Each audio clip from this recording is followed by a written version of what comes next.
Hi there. Thank you very much for making time with me once again. My name is Monoyan Natejanga. You can call me Nat for short.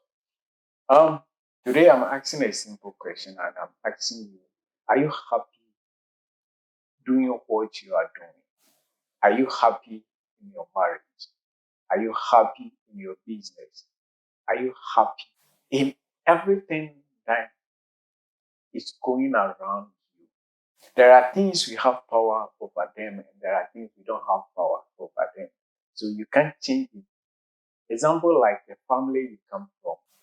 You can't change your family because you were born into that family. So that one, you can't change it. You can't do anything about it. You can do a little about it like Jabez prayer and say, Oh Lord, that you bless me and expand my territory and take away the pain I'm experiencing from simple. Just like that. And the Bible said God granted him his request instantly. I'm asking this question because each and every one of us have been blessed with something. Somebody jokingly said, even smoking weed is a calling. So he said, if you are not called, just like pastors, men of God, the work they do is their calling. So when you speak to them, they'll tell you, God calls me. They will tell you it is a calling. God called me to do what I'm doing. So he do it successfully, peacefully, effortless. People who are called to be lawyers, when they stand to defend a case, yes, he or she may go to school to study it, but put that aside. You see that they are performing their duty effortless. When they speak, their gesture and everything. When you go to the hospital and you meet a nurse who is the work that she or he is doing is a calling, you see the difference between them and those that are doing it because of money. The teachers who are called to be teachers, when you meet them, when you see them, you see the difference between them and those who are in that profession because of money. The businessmen and the women, those who are called to do specific business.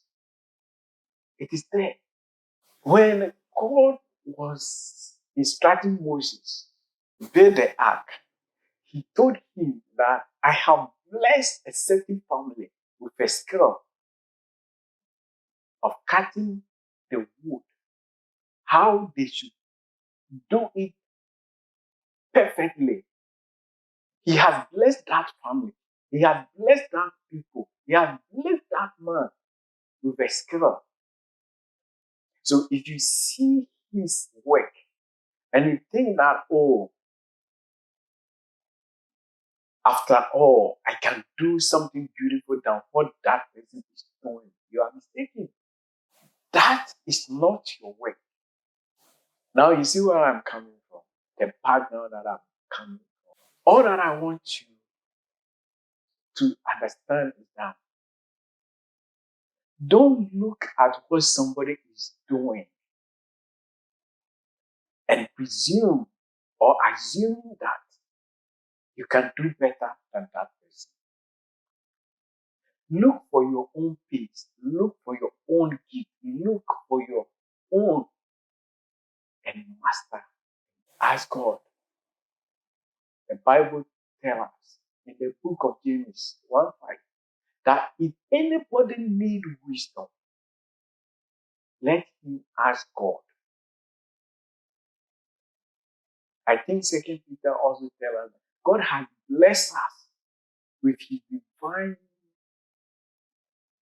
favor. Bless us with everything that we need. I may be a good in something. You may be a good in something. When we come together and everybody is playing his or her role perfectly, it works. There are some people, they need to be a backing vocal for a certain decision.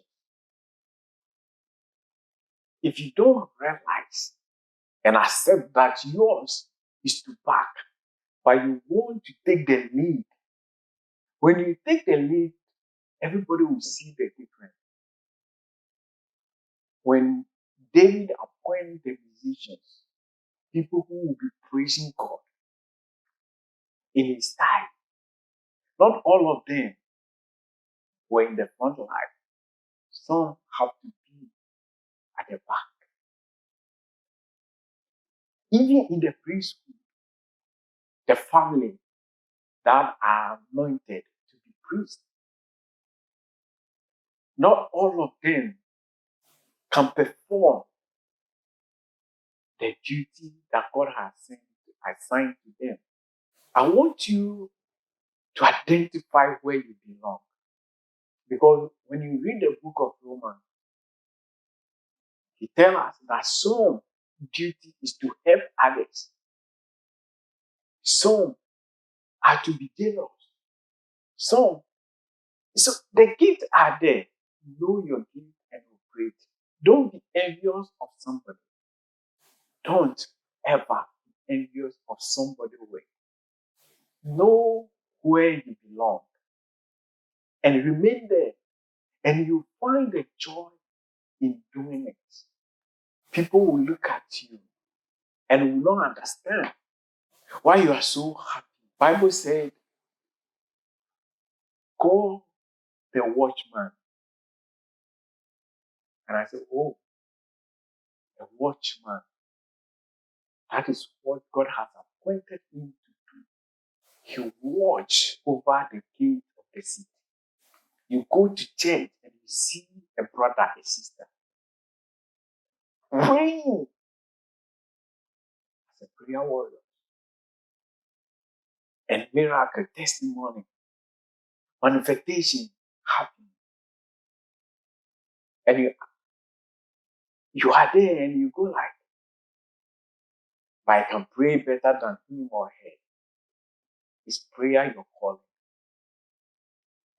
You see a brother, a sister on fire, preaching the word of God with power, and you undermine him or her. Oh, what school does he go? Can speak better, I can preach better than him. Sorry, if it is not your calling, don't go and disgrace yourself. If accountant is not your calling, you go to the office and you end up in jail. Know where you belong and appreciate it, and you find joy in doing. What you may desire to do may not necessarily be your calling. That woman you are eyeing, if I'll be honest with you, she may not be the woman that God wants. That man. Because Bible said, listen, when David was advising his son Solomon, he told him something. He said, be careful, don't go astray from the Lord your God, who have appointed you to replace me. Because God sets every heart and know the motive behind every thought. So Jesus told his disciples that a good man bring out a good thing in him, and an evil man bring out the evil thing in his heart. A good man bring out the good thing in his heart. If you love that person, You won't be threatening him or her. If you don't do this, I'll do that. If you don't, no. Love doesn't hate. Love doesn't envy. Love your brother as yourself. He said, if it is possible, as long as it depends on you, live in peace with everybody as a Christian.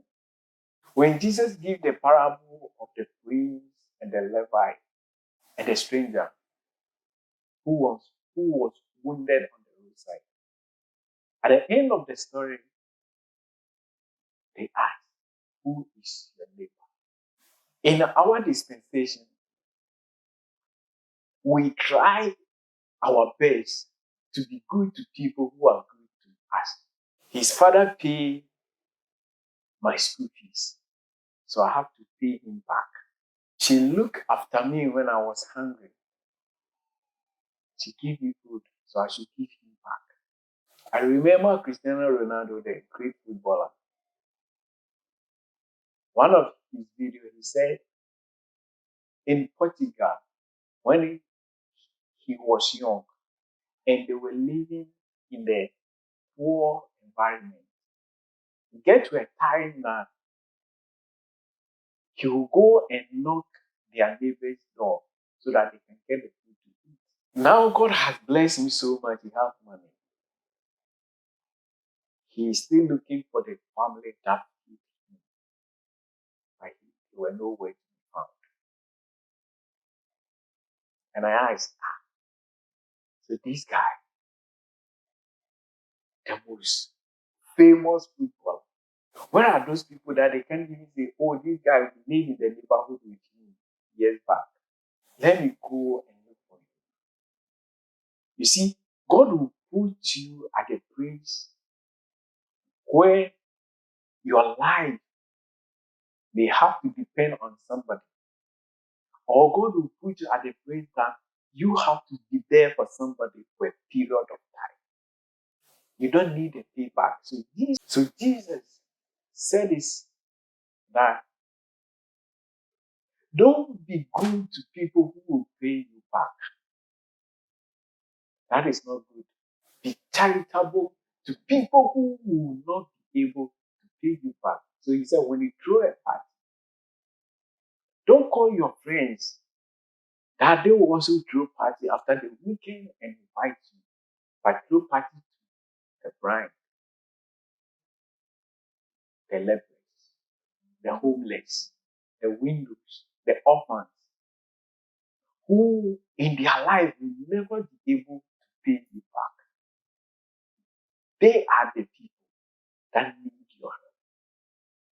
But in our dispensation that we are now, it's different. No. Recently, a man killed his girlfriend because he has spent so much. He has helped that young lady. And the lady wants to move on with her life, not her. Not with him. So we have to kill him. And it becomes an issue. Everywhere people are discussing who was right and who. That is how far we have come as a generation. People don't let go. We can't pay back everyone we met on the road. Somebody said, I have greeted this person and he did not respond back. So I stopped greeting him. I have sent him message. He has not responded. So I stopped. Really? Jesus died for you to save you. Can you also die for Jesus in return? You can't. Life is not always about you. It's about the others. Learn and understand that not everything around you will make sense. Some people are doing some particular work. They find joy in it, doing it. You are not happy in your job because one, that is not your calling. You are doing it because you look at the attractiveness of the job. You are not a tailor. You are not a seamstress. But you're forcing yourself to be one because fashion, designer, sound well.